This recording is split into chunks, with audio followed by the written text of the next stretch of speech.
Welcome students on our channel maths physics revision अड्डा।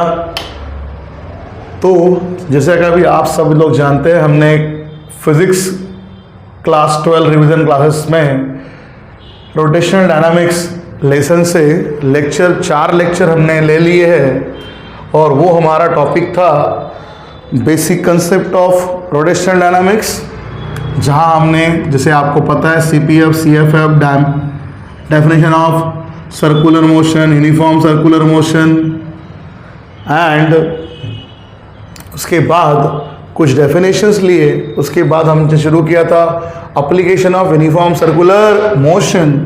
तो आज हमारा ये रोटेशनल डायनामिक्स पे लेक्चर नंबर 5 है, जहां हम लोग UCM का लास्ट एप्लीकेशन डेरिवेशन पढ़ने वाले हैं। इसके पहले हम लोगों ने 2 डेरिवेशन कवर अप कर दिए हैं। इसमें पहला डेरिवेशन था vehicle on a horizontal plain road, that is Indian condition वाला रोड, और दूसरा हम लोगों ने कवर अप किया था vehicle on a angle of banking और बैंकिंग ऑफ अ रोड। कल के लेक्चर में हमने देखा था। आज हमारा टॉपिक है पर्टिकुलरली वॉल या वेल ऑफ डेप्थ। तो we are now going to learn today wall या वेल ऑफ डेथ, मौत का कुआं। This is our topic today, जो एप्लीकेशन ऑफ UCM का लास्ट डेरिवेशन है। आज हमारा यूनिफॉर्म सर्कुलर मोशन कंप्लीट हो जाएगा, कल से हम शुरू करेंगे VCM। सो ध्यान देना है, वॉल और वेल ऑफ डेथ, मौत का कुआं।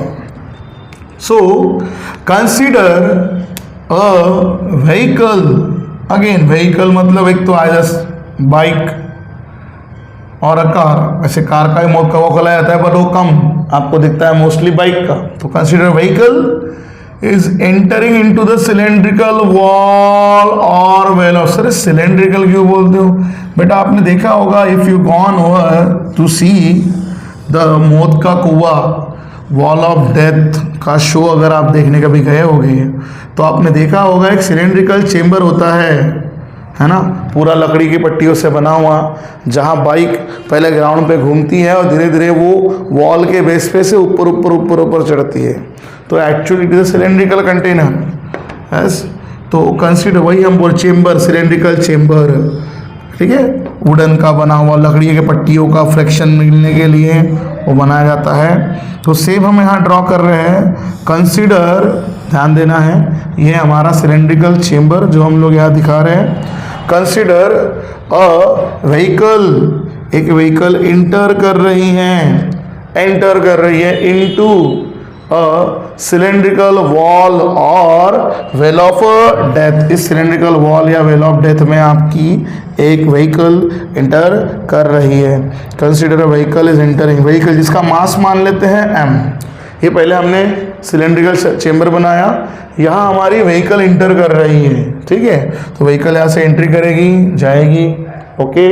सो कंसेप्ट वही आता है बेटा, when a vehicle is in contact with the cylinder. अब देखो होता क्या है, वो जो सिलेंड्रिकल वॉल है या चेम्बर है वो पूरा कंप्लीटली सिलेंड्रिकल है। That is likewise this pen, that is marker pen, cylindrical shape, it has 3D shape. मतलब मुझे बोलना क्या है, वो जो सिलेंड्रिकल चेम्बर है वो कंटेनर है जहाँ पर आपका मौत का कुआं होने वाला है। इट हैज 3D, मतलब एक्चुअली बाइक का कांटेक्ट पूरे वॉल में था, वो भी इनर से, मैं आउटर से दिखा रहा हूँ, इनर सरफेस से, क्योंकि अंदर से, करेक्ट। अभी हमें, क्योंकि हमने 3D का डायग्राम 2D में बना है, तो हमें सिर्फ 2 जगह पे ये दिख पाएगा। तो वही हम लोग यहाँ दिखाने वाले हैं। When a vehicle is in contact with the wall of cylinder. Sir वो कहाँ दिखा पाओगे? एक तो मैं इधर या इधर दिखा पाऊंगा। When a vehicle is in contact with the wall of cylinder, चलो यहाँ पकड़ लेते हैं। जब आपकी व्हीकल कांटेक्ट में, सर व्हीकल तो गोल घूम रही ना, हाँ, तो मैं यहाँ पर अभी वही दिखाने वाला हूँ कि व्हीकल क्या परफॉर्म कर रही है, सर्कुलर मोशन, ठीक है। क्योंकि पता है आपको, क्योंकि अंदर में मौत के कुएं में गाड़ी क्या करने वाली, गोल गोल घूमने वाली है। तो ये उसका सर्कुलर मोशन का फिनोमिनन है जब वो घूम रही है, याद रखिएगा, ठीक है। बाइक का जो सर्कुलर मोशन है वो हम लोग इंडिकेट कर रहे हैं यहाँ पे। When a vehicle is in contact with the cylindrical wall, 3 forces are acting on that vehicle. उस vehicle पे कितने force act होते हैं? 3. कौन से सर? अगेन बेटा वही, ठीक है, ध्यान देना है हम क्या क्या बता रहे हैं. रिपीट बोल रहा हूं मैं one more time. Consider a vehicle enter in a cylindrical wall और वेल ऑफ डेथ. लिख रहा हूं थोड़ा सा यहाँ पे आज, क्योंकि आपको पता रहे. Consider a vehicle, consider a vehicle of mass small m comma enters in a cylindrical wall or well of death.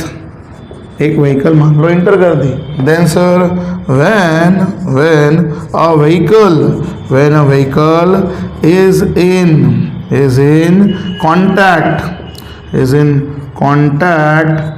with cylindrical wall at, चलो एक पॉइंट बनाता हूं मैं. कौन सा पॉइंट? P. ये पॉइंट लेता हूं बेटा मैं यहाँ पे P. ठीक है, क्लियर. एक्चुअली P या इधर में Q या A या B कोई भी पॉइंट ले सकते हो. तो फिलहाल मुझे 2 पॉइंट दिखेंगे क्योंकि मेरा 3D का डायग्राम का में 2D में बना हुआ है, इसलिए के कारण. ठीक है, सेम यहाँ आपको इंडिकेट कर रहा हूँ. ये आपके बाइक का मूवमेंट है जो चालू है, ऐसे इस तरह से मूव कर रही है बाइक. ठीक है, तो यहाँ पे हम इंडिकेट कर रहे हैं. तो जब ये हमारा बाइक या व्हीकल कॉन्टैक्ट में होगा सिलेंडर के साथ, उस पर कितने फोर्स एक्ट होंगे? 3 फोर्सेस. वो 3 फोर्सेस, ठीक है, contact with the wall at point P, comma, ध्यान देना है, लिख रहा हूँ, comma 3 forces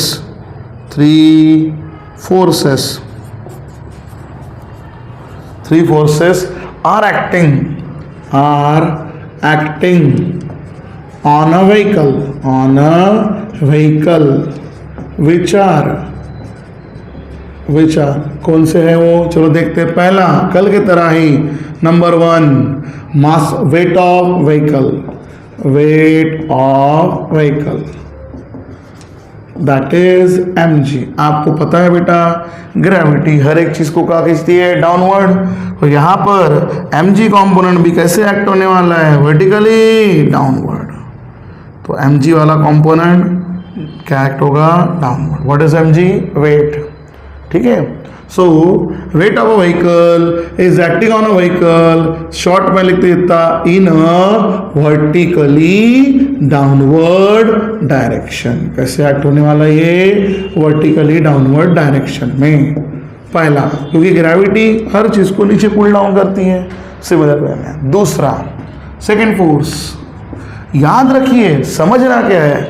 आपका बाइक सिलेंड्रिकल पूरा वेल है, उसके साथ कांटेक्ट में, दैट मीन्स आपकी बाइक ऐसे हॉरिजॉन्टल लेवल पे गोल घूम रही है. बाइकर जो है ऐसा है, हम इस सरफेस पे है हॉरिजॉन्टल. नॉर्मल रिएक्शन किस पे होती है? सरफेस पे perpendicular. What I mean to say, हम ऐसे घूम रहे हैं तो हम इस सरफेस पे ऐसे कांटेक्ट में है, इस पे 90 पे कौन सा फोर्स एक्ट होगा? ये वाला. That does it means normal reaction जो है वो कैसे एक्ट होगी? इधर में. सो यहां पे नॉर्मल रिएक्शन का कंपोनेंट एक्ट होगा बेटा ऐसे. दैट मीन्स सर वो कहा जाएगा, याद करो, इसके सेंटर की तरफ. That will provide CPF. So second force जो मैं यहां लिख रहा हूं, ध्यान देना है, जैसे रेगुलरली लिखते आ रहे हैं, सेकेंड फोर्स या सेकेंड रिएक्शन जो है वो है नॉर्मल रिएक्शन. ठीक है, so normal reaction it is acting along horizontal direction. But वो हॉरिजॉन्टल डायरेक्शन कहाँ का है? तो वो है towards centre of circular cylinder का क्या है? वो सेंटर है. देखो यहां दिख रहा है, towards the centre. That means ये क्या प्रोवाइड कर रहा है? CPF. Therefore it provides required CPF. ये क्या प्रोवाइड करता है? Required CPF, centripetal force for circular motion. Circular motion के लिए, गोल घूमने के लिए जो हमें CPF चाहिए वो एक्चुअली यहाँ से कौन प्रोवाइड कर रहा है? Normal reaction. So here CPF is equal to actually है n, that means mv square by r is equal to यहाँ पर है बेटा n. This is our equation number 1 here. दो फोर्स हो चुके हैं, आते हैं तीसरे फोर्स के तरफ. फोर्स नंबर 3 विच इज बेटा पता है गाड़ी यहाँ गोल घूम रही है, मौत के कुएं में राउंड्स परफॉर्म कर रही है. टायर्स क्या करेंगे? फ्रिक्शन प्रोड्यूस करेंगे. किसके साथ? वॉल ऑफ सिलेंडर के साथ. तो क्या क्रिएट होगा? फ्रिक्शन. कैसे क्रिएट होगा? सरफेस के along, it is parallel. Likewise ये है आपका फ्रिक्शनल फोर्स जो एक्ट होगा सरफेस के along in a vertically upward direction. तो सुनो, तीसरा आ रहा है आपके पास frictional force. What is frictional force? पता है आपको? It is acting between, again वही, surface of road and tyres of a vehicle. Okay, it is acting between, actually बनता किसके बीच में? बिटवीन सरफेस ऑफ रोड है ना, that is cylinder, surface of cylindrical wall. surface of road, यार road नहीं है, वो कौन है? cylindrical wall. तो इसलिए we have to write cylindrical wall and tires of vehicle. along कैसे एक्ट हो रहा है? वर्टिकली अपवर्ड डायरेक्शन एक्ट हो रहा है वो हमारा वर्टिकली अपवर्ड डायरेक्शन में. दैट मीन्स यार देखो, फ्रिक्शनल फोर्स एक्ट हो रहा है ऊपर में, mg एक्ट हो रहा है नीचे में, लेकिन जो व्हीकल है वो तो क्या है? मौत के कुएं में घूम रहा है. दैट मीन्स ना नीचे गिरा है ना ऊपर उड़ रहा है. It is performing circular motion over there. ये कब होगा? जब दोनों फोर्स क्या होंगे? Equal in magnitude and opposite in direction. मतलब ये देखो, डायरेक्शन अपोजिट दिख ही रहा है, मैग्नीट्यूड क्या होगा? सेम. देयरफॉर हम ये बोलते हैं कि it is balanced. It is balanced. कौन balance? Frictional force. It is balanced by weight mg of a vehicle. Therefore हम इक्वेट क्या करने वाले हैं? फ्रिक्शनल फोर्स को इक्वेट करने वाले हैं mg के साथ. फ्रिक्शनल फोर्स का फॉर्मूला F, देखो F is equal to mg. F equal to mg. That is, पलटा के लिख दो कि हम m वाली क्वांटिटी लिखते हैं. mg is equal to F. F का फॉर्मूला बेटा आपको पता है, F is equal to frictional force का फॉर्मूला म्यू इनटू n. क्योंकि मास ग्रेविटी की पूरी क्वांटिटी एक साइड हम ऑलरेडी रखते आ रहे, हर डायरेक्शन में ध्यान होगा तो same. F is equal to mu into n. देखो पूरा नॉर्मलाइजेशन वाला पार्ट गया वन साइड में. चेंज क्या है सर? चेंज कुछ नहीं है, वही चीजें हैं, लेकिन आज तक हम लोग निकालते आए मैक्सिमम स्पीड वी मैक्स का डेरिवेशन. यहां जो वेलोसिटी मिलने वाली है वो क्या है? V minimum. Wall of death में हम क्या फाइंड आउट करते हैं? Velocity minimum. वो वेलोसिटी कौन है? यही है, याद रखिए. तो सुनिए, हमें v का डायरेक्शन निकालना है. हम क्या करने वाले हैं? हम इसे डिवाइड करेंगे टेकिंग इक्वेशन नंबर v चाहिए 1 divided by equation number perform करने वाले हैं 2, बिकॉज हमारा v1 में है फिलहाल अभी और 2 में mg है. हमने कंपोनेंट जिस तरह से लिखे इक्वेशन नंबर 1 में गया है, तो इसलिए 1 डिवाइडेड बाय 2 कर रहे हैं. mv square by r divided by mg. ठीक है, इक्वेशन देख के हमने इसको ऐसे डिवाइड कर लिया. Taking equation number 1 divided by perform किया बेटा equation number 2. Equation number 1 divided by equation number 2. mv square by r बाय mg that is equivalent to, यहाँ क्या होने वाला? देखो, लेफ्ट बाय लेफ्ट तो राइट अपॉन राइट. राइट में है n, यहाँ है mu into n. n normal reaction cancel हो गया. क्या रिमेनिंग बचा है? देखो साथ में ये फ्रैक्शन है, इसके अपॉन कुछ भी नहीं, मतलब 1 mm हो गया cancel. First into fourth, second into third, again वही फैक्टर. फर्स्ट इंटू फोर्थ में जब करेंगे v स्क्वायर अपॉन rg. बचा कितना है बेटा? 1 बाय म्यू. क्रॉस करोगे v square is equal to are g. Sir r g factor हर जगह आ रहा है। हाँ बेटा, कोई भी डेरिवेशन आप पढ़ो आर जी फैक्टर जैसे का वैसा आता है, ठीक है। V square is equal to are G by mu. हमें किसका फॉर्मूला निकालना है? We have to find velocity, formula for this velocity.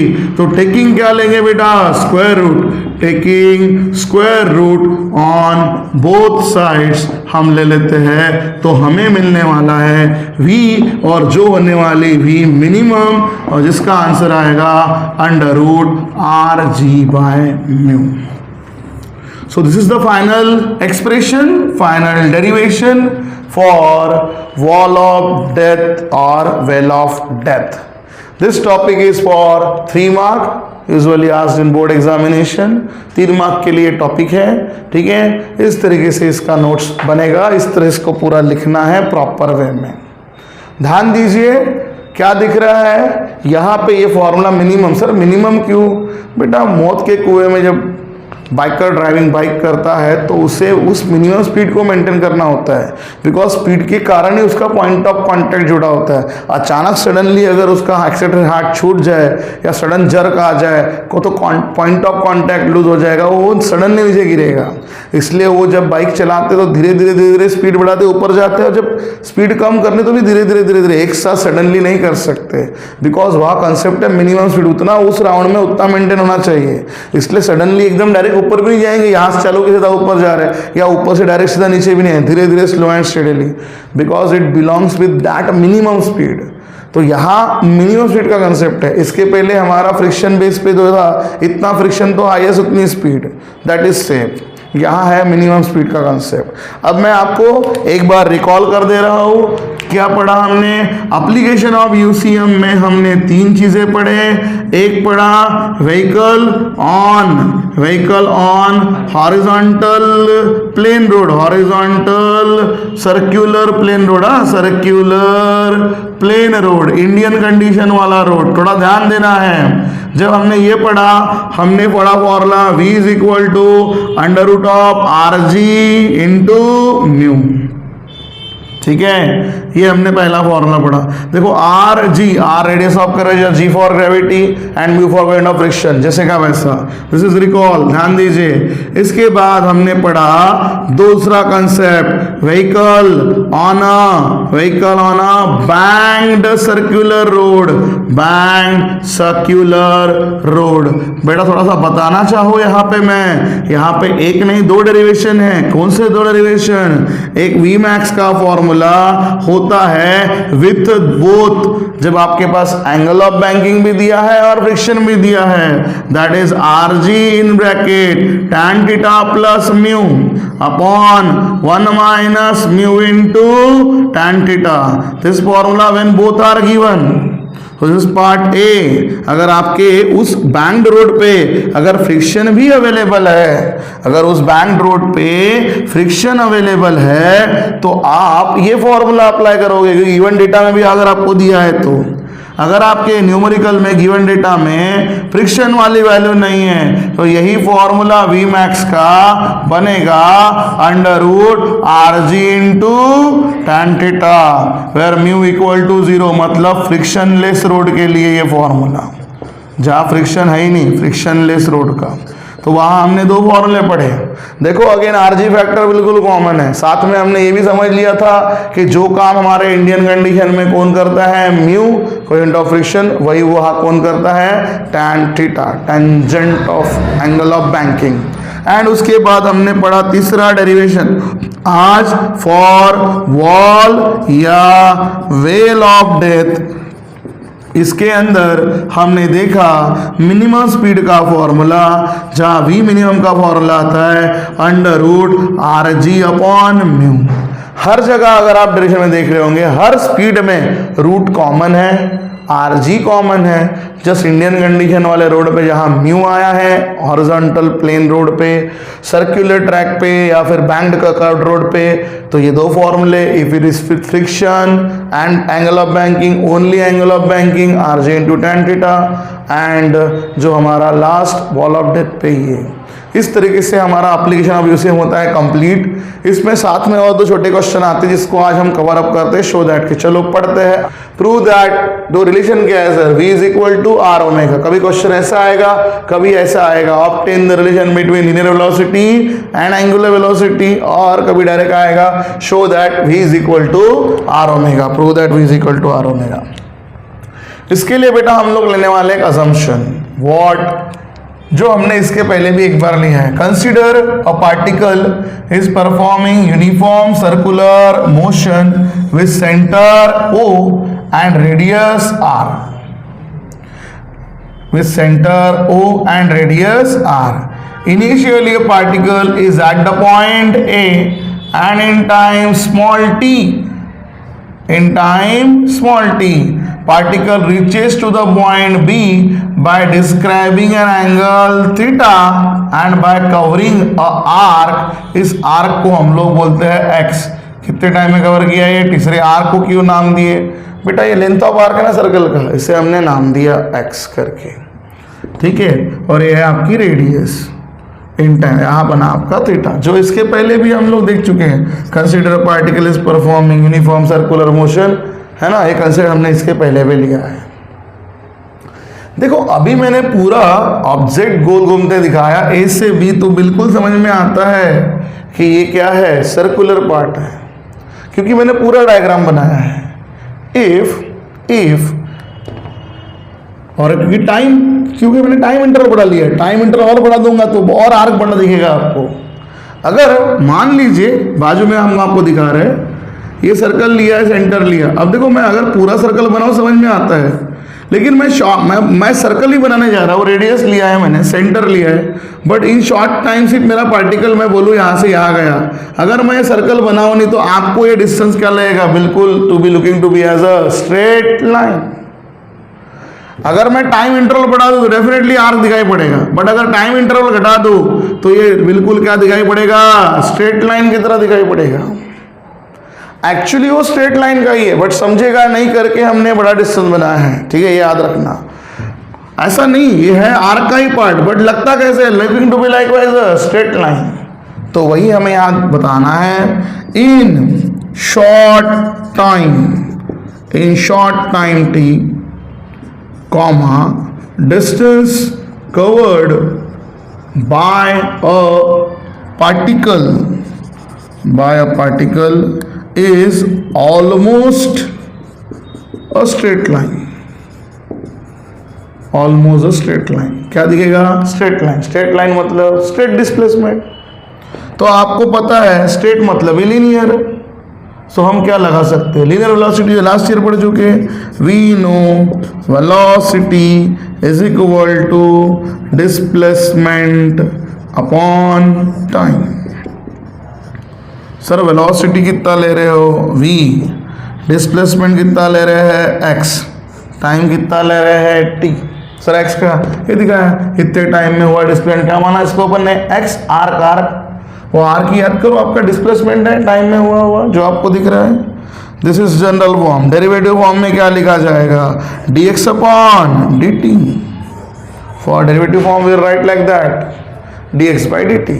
अभी ध्यान दीजिए, बट आपको तो पता है कि एक्चुअली ये डिस्टेंस क्या लीनियर है, क्या नहीं, एक्चुअली कहाँ डिस्टेंस है, ये सर्कुलर का।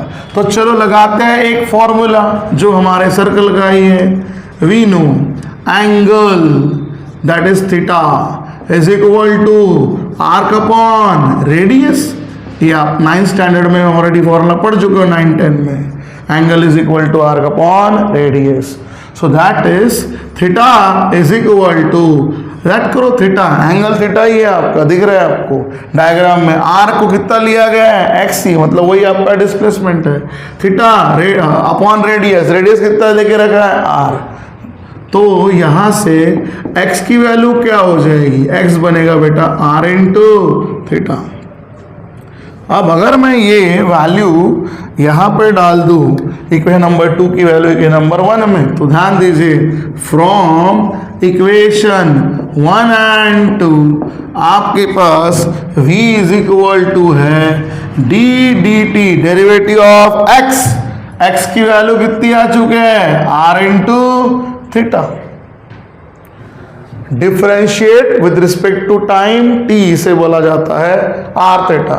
एक बार पार्टिकल गोल घूम रहा है, रेडियस तो क्या होगी कांस्टेंट, डेरिवेटिव का कांस्टेंट पार्ट से कोई लेना देना नहीं होता, कांस्टेंट पार्ट क्या निकलेगा बाहर, डेरिवेटिव में कांस्टेंट पार्ट बाहर निकलते हैं, तो क्या बचा derivative of theta with respect to T. और याद करो definition, rate of change of angular displacement with respect to time, मतलब क्या होता है एंगुलर वेलोसिटी।